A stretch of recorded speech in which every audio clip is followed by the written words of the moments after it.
There have been a million adaptations of this movie. So many different characters, so many different storylines, so many different princes, different worlds. Always a girl, a beautiful girl, and a jealous, evil stepmom. But there is only one first. The first story, the first book, and that's written by the Grimm brothers in 1812. I'm not the target audience of the new movie, and I have zero intention of watching anything with Rachel Zegler. I am online, and I cannot resist seeing all the drama that's ensuing from this.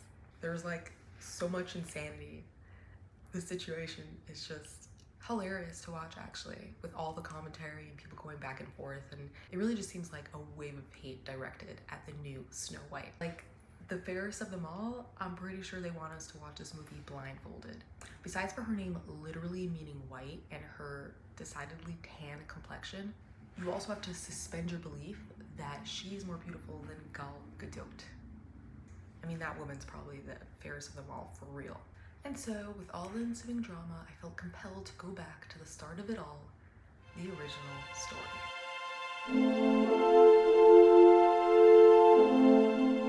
Okay, so the original's in German. I didn't actually read it in German. I looked to see if I could find any adaptation, and that's what I read, in case that wasn't obvious. There are actually a couple of versions, like more than a couple, that the Grimm brothers wrote, and there's like kind of a big variation in ending that I saw amongst a couple of them that I also want to discuss at the end.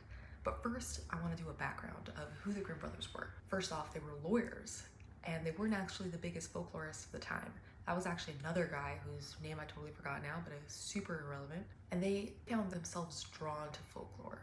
So he asked them to go and gather stories of the people in Germany, you know, stories that they tell themselves that they have been passed down from generation to generation. And so they did. They gathered all the stories and they sent them to this folklorist who promptly ignored them. But these were scholars and they backed up all their work. Over the next 45 years, they published 7 editions of the fairy tales. And eventually, their stories were included in the curriculum of Prussia, which is like goals as a writer, except that it happened after they died. By the 1900s, it was named as one of the 10 stories that all children have to own. Like this collection of fairy tales from the Grimm brothers. And in 1937, the famous Snow White and the Seven Dwarfs cemented Disney as a household name. But how did the original story go? Again, there's many different versions, but I've been able to find a couple and they're all kind of saying similar things. This is how it begins. It was the middle of winter and snowflakes were falling like feathers from the sky. I mean, talk about vivid imagery. I love it. The queen sat at her window working and her embroidery frame was made of ebony. Now, ebony is black, in case you didn't know. So you see, we're setting up the scene. There's white snow and a black frame. So what happens next? She pricked her finger and there fell from it 3 drops of blood. We got the 3 colors. And the first thing she thinks is, oh, that I had a child as white as snow, as red as blood, and as black as the wood of the embroidery frame. It's just funny, like imagine getting hurt and you're just like, I hope my child is as beautiful as this blood on the ground. But then she did have a child who was as beautiful as that, and she named her Snow White, and she died in childbirth.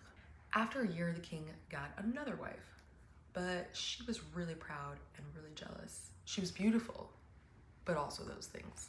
And she could not handle anyone being prettier than her. And now for the famous mirror, the queen had a looking glass that she would look into and say, who is the fairest of them all? And the mirror would answer back, you are the fairest of them all, my queen. And she was content, or as content as someone can be with this evil, jealous rage constantly brewing under the surface. But Snow White was getting more beautiful by the day, and by the time she was 7 years old, the queen asked the mirror who was the most fairest, and the queen said, you are pretty, but Snow White, she's better. And it says that she became yellow and green with envy. These colors are all amazing. Her heart turned against Snow White and she hated her. Then she tells the huntsman to go and kill her and bring her back her heart. There are some versions that say that she asked him to bring her back the liver and then she salted and ate the heart or the liver, like depending on which the version was, but that's so gory and I love it. There's also a version that says stab her multiple times to death. It's like, okay, this isn't evil stepmom. So the huntsman takes her into the woods and Snow White cries and begs him not to kill her. And she promises that she'll run away and never return. Well, now I think that's the Lion King actually. She just promises to run away. The huntsman takes pity on her because she's so beautiful. Not because she's a scared 7-year-old and an orphan who's literally all alone in the world and never hurt anyone, but because she was so beautiful. And he even thinks to himself, I don't kill her, but probably a wild animal will kill her. It's like, you're psychotic. Also, side note, where's her father? Because I gotta think either you're the worst father in the world or you're dead. I'm assuming the queen killed him out of jealousy of some sort, because there's just no way he's alive and going, yeah, send my daughter away, stab her to death. Or like, hey, where'd Snow White go? I haven't seen her a couple of days. Like, that's just weird. So we're gonna go with the queen murdered him for more power, because that fits with who she is. So Snow White runs and runs and runs away until she comes across this little house. It was small, but all very pretty and as clean as possible. No slobby males over here. There's 7 place settings and 7 beds, and she eats a tiny little bit from each plate and drinks a little bit because she doesn't want to take too much from one person because she feels bad, which is just really funny. But like, I guess maybe gives her a slight personality.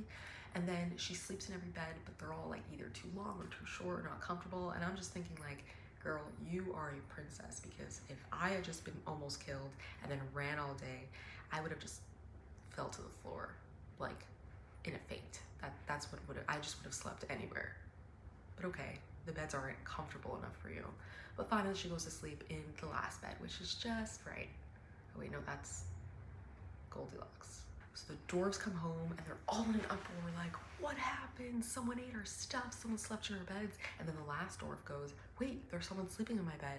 But they were overjoyed at seeing her because she was so beautiful. That's literally Snow White's grace in this entire story. Like, she's beautiful, so people save her, people take pity on her, people want to help her because she's beautiful. I mean, being so beautiful is also what got her into this mess in the first place, but okay. So they leave her sleeping, and the 7th dwarf, whose bed she's in, just spends time in a different bed throughout the night, like an hour here, an hour there, which is also just hilarious. Like, just choose a bed and sleep, or sleep on the floor. Like, you're telling me you woke up every hour and moved beds so everyone else could be comfortable. I just thought that was an interesting detail. And then Snow White wakes up and she tells them what happened to her. And they say, if you will keep our house for us and cook and wash and make the beds and sew and knit and keep everything tidy and clean, you may stay with us and lack nothing. And she is so happy and agrees. So she's a stay-at-home maid, but she gets provided for. I mean, it sounds like a really good deal. But they warn her that the queen will realize she's still alive and don't let anyone in. Of course, the queen says, Mirror, who's the fairest? Mirror goes, Snow White, who is living with the dwarves. Just completely rats her out. And she's furious. And so she dresses up as an old woman. She paints her face so that no one will recognize her. You have to assume with a woman this obsessed with looks that her face is on all the currency in this country, right? She wants everybody knowing who is the prettiest. It's their queen. And so she travels to Snow White and she tries to sell her wares. And Snow White sees this woman and she's like, oh, she's probably not gonna hurt me. I mean, she is 7. She's kind of naive, I guess. So we'll give this to her, fine. So the queen offers her a bit of lace and then offers to tie her up. She has it so tight that Snow White can't breathe and she falls to the floor. And the queen is like, now who's the fairest of them all? The 7 dwarves come home and they're so scared they see her on the floor, but then they realize that she's just laced up really tight, so they cut it off. And she starts to breathe again. And they warn her again, don't let anyone in. The queen is literally trying to kill you. Like, can you just think for a moment, you child? The queen comes back because of course she figures out Snow White's still alive. This time she makes a poisoned comb out of witchcraft. So she knocks on the door and she's like, hey, wanna buy something? And Snow White's like, I don't know. And you're like, okay, maybe she's not a total idiot. And then she sees the comb and she can't resist it. So she opens up the door. This girl literally only has her looks going for her. So the queen combs her hair and she falls down senseless. Dwarves come back. They see the poisonous comb. They take it out. She wakes up. She tells them what happened. And they're like, maybe stop letting people in? Like, you think you can do that?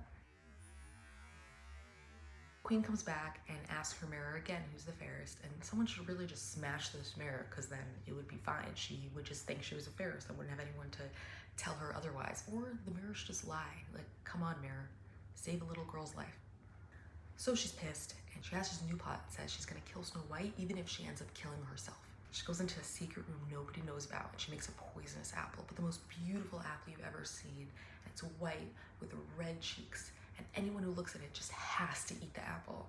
And now I really want an apple. And so she paints her face, gets all disguised again, and goes to travel to Snow White. She knocks on the door, and instead of ignoring the door and not answering it like I was taught to do when I was 7 years old, hey, just don't go to the door and then you won't be tempted by anything, Snow White goes.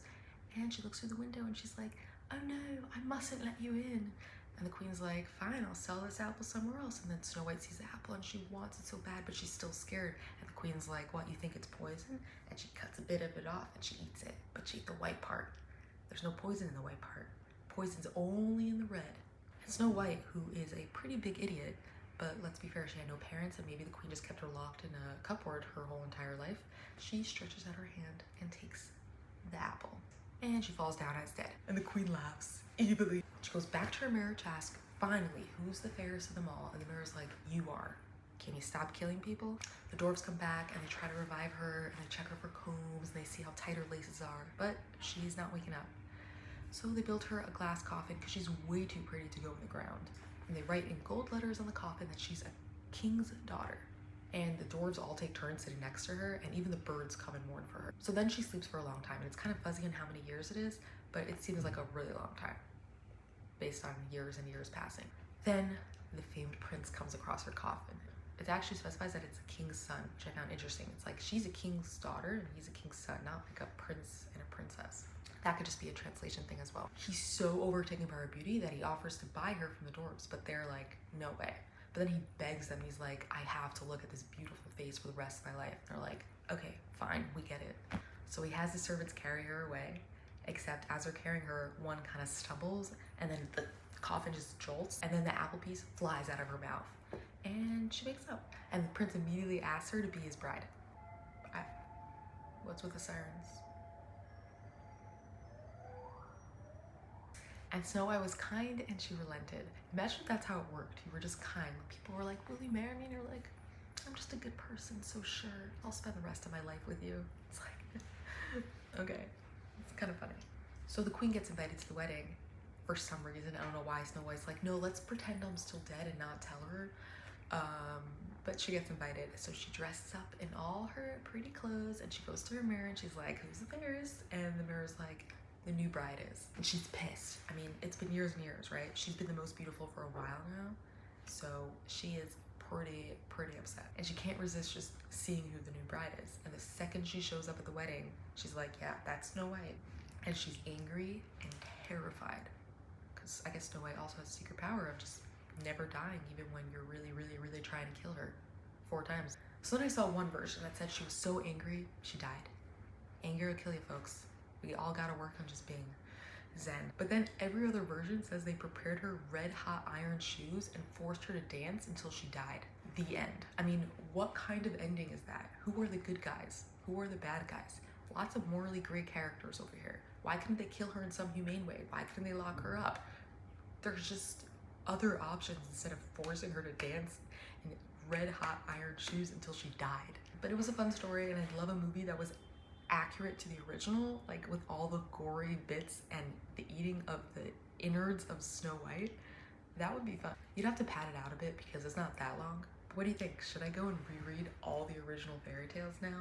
See where the difference is from what we were brought up on versus what the actual fairy tale was?